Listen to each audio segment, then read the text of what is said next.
I felt it hit and then it hit again. Oh my God. Nice and easy. Don't pull him too hard. He's got a ways to come. He ain't gonna be happy about coming either. Pretty nice one.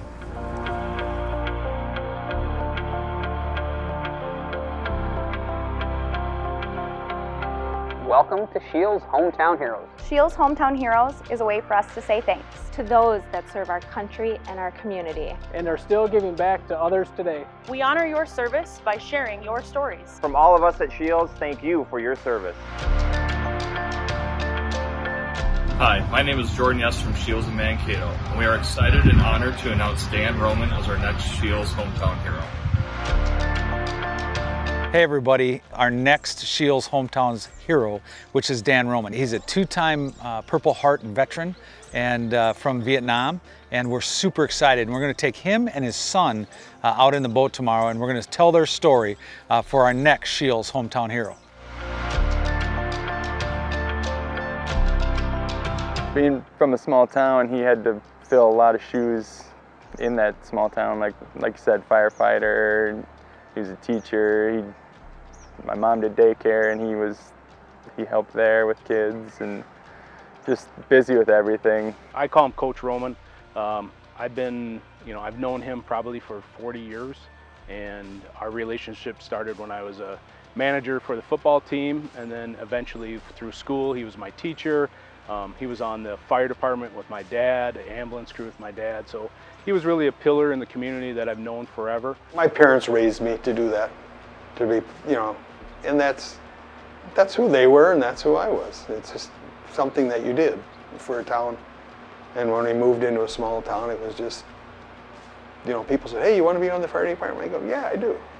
Hey, you want to be on the ambulance? Yeah, I'll volunteer for the volunteer ambulance. And, joined the Legion. I was president of the church council for quite a few years, and just everything in town. We didn't have a summer rec program, and I knew my kids were growing up and needed, something to do in the summer. So I said, let's start a softball team. So we had like 12 kids the first summer, and by the end of the fourth summer, we had 90-some kids that were involved in the program, and we were going to other towns and playing games, and we had like 3 divisions and levels, and it was just awesome.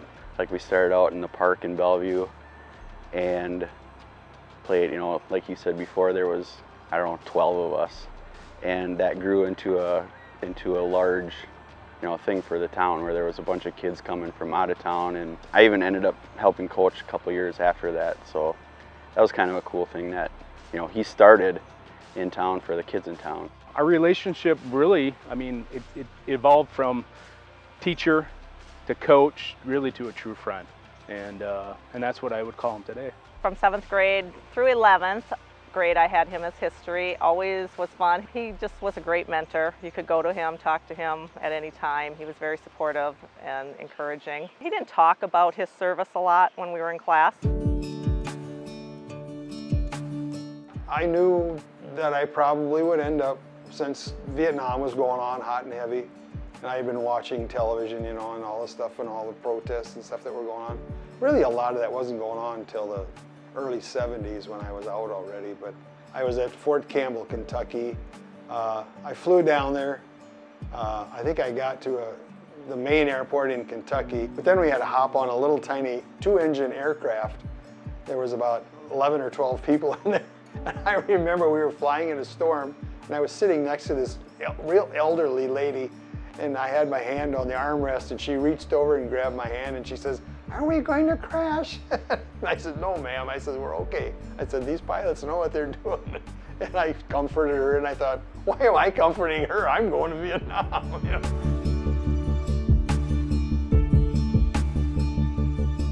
Most of what you used in Vietnam, you learned the first 2 months you were there. I didn't have a clue. My first mission, when I walked out of that barbed wire at our LZ Sharon, that was our landing zone where our company was stationed.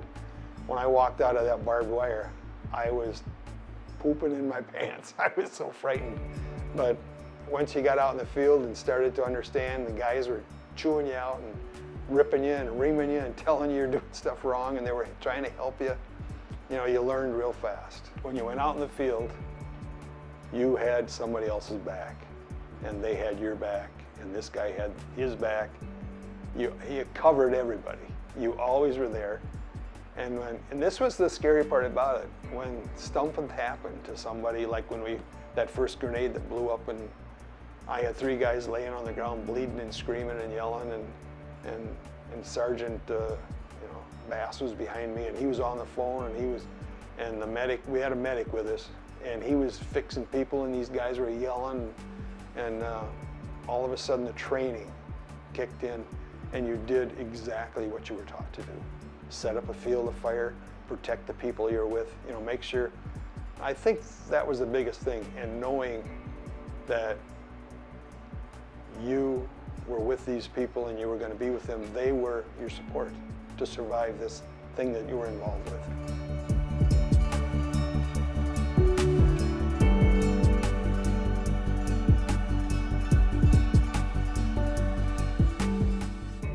It made a big difference, I think, in who I was and what I believed.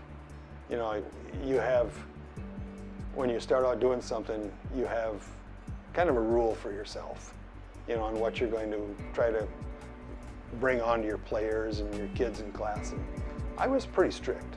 I didn't let people get by with things, and you had to teach them that, the discipline that they were in, the history or whatever it was, geography, but you also had to make people out of them.